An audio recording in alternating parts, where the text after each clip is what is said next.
ശ്രീല പ്രഭുപാദിന്റെ ശിഷ്യനായിട്ടുള്ള സിദ്ധാന്ത പ്രഭു എഴുതിയ ബുക്കിൽ നിന്ന് വായിച്ചൊരു കാര്യം. സിദ്ധാന്ത പ്രഭു മുതിർന്ന ശിഷ്യന്മാരും പ്രഭുപാദുമായിട്ടുള്ള ബന്ധത്തിൽ ഉണ്ടാകുന്ന ചില കാര്യങ്ങൾ നമുക്ക് പറഞ്ഞു തരും. അപ്പൊ അതിൽ നിന്ന് നമുക്ക് ഓരോ പാഠങ്ങൾ ഉൾക്കൊള്ളാനായിട്ടുണ്ട്. അപ്പൊ അതില് ഒരു ഡിവോട്ടിയാണ് ഗൗരിദാസ് പണ്ഡിറ്റ് എന്ന് പറഞ്ഞ ഡിവോട്ടി. അപ്പൊ അദ്ദേഹം അമേരിക്കനാണ്. അദ്ദേഹം സർവീസിനായിട്ട് മായാപ്പൂര് വന്നിരിക്കുകയാണ്. അപ്പം ഒരു വേളയില് പ്രഭുപാദ് ഒരു റൂമിനകത്ത് ഗസ്റ്റുമായിട്ട് സംസാരിച്ചുകൊണ്ടിരിക്കുകയായിരുന്നു. അപ്പൊ ആ സമയത്ത് ഈ ഗൗരിദാസ് പണ്ഡിറ്റിന്റെ സർവീസ് എന്ന് പറഞ്ഞാല് ഒരു ബോക്സ് ഉണ്ട്, പ്രസാദം ബോക്സ് ഉണ്ട്. അപ്പം ഈ സംസാരിച്ചിട്ട് ഇറങ്ങുന്നവർക്കൊക്കെ ഓരോ പ്രസാദം കൊടുക്കുക എന്നുള്ളതാണ് അദ്ദേഹത്തിന്റെ ഒരു സർവീസ്. ഡോറ് ക്ലോസ്ഡ് ആണ്. ഡോറിന്റെ അകത്ത് തന്നെ അദ്ദേഹം നിൽക്കുന്നത്. അപ്പൊ പ്രസാദം ഇങ്ങനെ കൊടുത്തുകൊണ്ടിരിക്കും. അപ്പൊ ഒരു ദിവസം ഒരു വട്ടം ഇങ്ങനെ ഇത് നടന്നുകൊണ്ടിരുന്ന സമയത്ത് അദ്ദേഹം എനിക്ക് പ്രഭുപാദിന്റെ അടുത്ത് നിന്ന് സർവീസ് ചെയ്യാം എന്നുള്ളൊരു ഇതുണ്ട്. ആ ഒരു അഹങ്കാരമല്ല, ഒരു സന്തോഷവും ഇതൊക്കെ അദ്ദേഹത്തിനുണ്ട്. അപ്പം ഒരാള് ഗസ്റ്റ് പെട്ടെന്ന് പകുതി വെച്ച് ഇറങ്ങിപ്പോയ സമയത്ത് ഇറങ്ങിപ്പോയ അതേ സമയത്ത് തന്നെ വേറൊരാൾ അകത്തേക്ക് വരികയും ചെയ്തു. അപ്പൊ അങ്ങനെ വന്നപ്പോഴത്തേന് ഈ പുറത്തുപോയ ആൾക്ക് പ്രസാദം കൊടുക്കാൻ അദ്ദേഹം വിട്ടുപോയി. അത് പ്രഭുപാദ് സംസാരിച്ചുകൊണ്ടിരിക്കുകയാണെങ്കിലും പ്രഭുപാദ് അത് നോട്ട് ചെയ്യുകയും ചെയ്തു. എന്നിട്ട് പ്രഭുപാദ് അദ്ദേഹത്തിനോട് ചോദിച്ചു, നീ അദ്ദേഹത്തിന് പ്രസാദം കൊടുത്തോ എന്ന് ചോദിച്ചു. പിന്നെ അദ്ദേഹം പറഞ്ഞു ഇല്ലാന്ന് പറഞ്ഞു.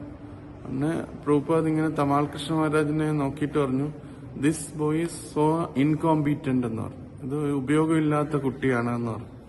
അപ്പൊ അദ്ദേഹം ഭയങ്കര ഷാറ്റേഡ് ആയിപ്പോയി ഉള്ളില്. അപ്പൊ തമാൽ കൃഷ്ണ മഹാരാജ് ഉടനെ പറഞ്ഞു, Gauridas now you can leave, I will talk you later എന്ന് പറഞ്ഞു. നീ പുറത്തേക്ക് പോയിക്കോ, ഞാൻ നിന്നോട് പിന്നെ സംസാരിക്കാം എന്ന് പറഞ്ഞു. അപ്പൊ അദ്ദേഹത്തിന് ഭയങ്കര ഒരു ഹൃദയത്തിൽ വളരെ വിഷമമായിട്ട് അദ്ദേഹം ആ റൂമിൽ നിന്ന് ഇറങ്ങിപ്പോയിട്ട് അദ്ദേഹം ഇങ്ങനെ നടന്ന് ഗംഗയുടെ തീരത്തെത്തി. അവിടെ ഒരു കല്ലിന്റെ പുറത്ത് കയറിയിരുന്നിട്ട് അദ്ദേഹം ഇങ്ങനെ ചിന്തിച്ചു, ഞാൻ എന്റെ ജീവിതം മുഴുവൻ പ്രഭുപാദിന് കൊടുക്കുകയാണ്. പക്ഷെ ഇപ്പൊ ഈ നിമിഷത്തിൽ ഞാൻ പ്രഭുപാദിനെ ഡിസ്പ്ലീസ് ചെയ്തു, വിഷമിപ്പിച്ചു എന്ന് വിചാരിച്ചു. അതിങ്ങനെ ചിന്തിച്ചു, വേണം ഞാൻ ഗംഗയിലെടുത്ത് ചാടാം, സൂയിസൈഡ് ചെയ്യാം എന്നൊക്കെ ഇങ്ങനെ ആ ഒരു ചിന്തകളൊക്കെ ഇങ്ങനെ അദ്ദേഹത്തിനോട് വന്നുകൊണ്ടിരുന്നു. അപ്പൊ കുറച്ചുനേരം ആ കല്ലിന്റെ മുകളിൽ ഇരുന്നപ്പോഴത്തേന് തമാൽ കൃഷ്ണ മഹാരാജ് വന്നു. മഹാരാജ് അവിടുന്ന് അദ്ദേഹത്തിനെ തിരക്കി വന്നു. എന്നിട്ട് പറഞ്ഞു, ഗൗരിദാസ് ഇങ്ങനത്തെ കാര്യത്തിലൊന്നും സീരിയസ് ആയിട്ട് എടുക്കരുത്, നീ തിരിച്ചു പോയിട്ട് പ്രഭുപാദിന്റെ റൂം ക്ലീൻ ചെയ്യാനായിട്ട് പറഞ്ഞു.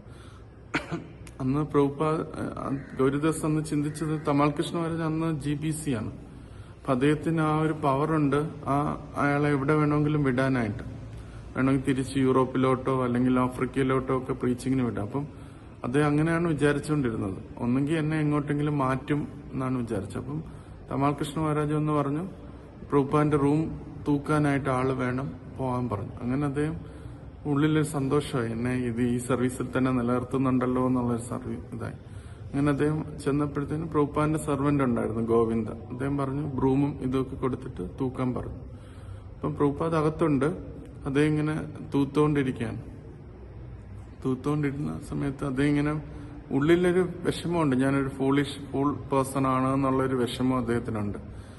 അപ്പം അങ്ങനെ ഇടയ്ക്ക് പ്രഭുപാദിനെ അദ്ദേഹം നോക്കി, ഒരു ചെറിയ ഒളിക്കണ്ണോടുകൂടി നോക്കിയപ്പോഴത്തേന് പ്രഭുപാദ് അദ്ദേഹത്തിനെ തന്നെ നോക്കുന്നു, വളരെ കമ്പാഷനേറ്റ് ആയിട്ട് അദ്ദേഹത്തിനെ നോക്കി ചിരിച്ചുകൊണ്ടിരിക്കുന്നു. അപ്പൊ അദ്ദേഹത്തിന് ഭയങ്കര സന്തോഷമായി. അദ്ദേഹം ജയശ്രീല പ്രഭുപാദ് എന്ന് പറഞ്ഞിട്ട് പിന്നെയും ഉത്സാഹത്തോടുകൂടി അത് തൂത്തു. അപ്പം അദ്ദേഹം തന്റെ സാക്ഷാത്കാരം അതിനകത്ത് പറയുന്നത്, നമ്മളെപ്പോലുള്ള ബദ്ധജീവാത്മാക്കൾക്ക് എപ്പോഴും എന്റെ കഴിവും ഞാനെന്നുള്ള ഭാവത്തിലും ഭയങ്കര ഇതാണ്. അപ്പം സ്പിരിച്വൽ മാസ്റ്റർ ആ ഒരു ഫാൾസ് ഈഗോയെ ചിലപ്പോൾ ടെസ്റ്റ് ചെയ്യും അതിനെ. പക്ഷെ അതൊരിക്കലും ഒരു ഇൻസൾട്ട് അല്ല, ആക്ച്വലി അത് നമ്മളെ സ്പിരിച്വലി അഡ്വാൻസ് ചെയ്യിക്കാൻ വേണ്ടിയാണ് എന്നുള്ളതാണ് അദ്ദേഹത്തിന് അതിൽ നിന്ന് മനസ്സിലായത്. കാരണം പ്രഭുപാദ് ആ യൂസ്ലെസ് പേഴ്സൺ എന്ന് പറഞ്ഞതും ഒരിക്കലും ഒരു ഗ്രഡ്ജോടുകൂടിയല്ല, ആ വ്യക്തിയുടെ ആ ഫാൾസ് ഈഗോ ഒന്ന് ടച്ച് ചെയ്ത് നോക്കി എത്രയുണ്ട് എന്നറിയാനായിട്ട്. അത് മാറാൻ വേണ്ടിയാണ് പ്രഭുപാദ് അങ്ങനെ പറഞ്ഞതെന്ന് ഗൗരിദാസ് പ്രഭു പറയുന്നത്.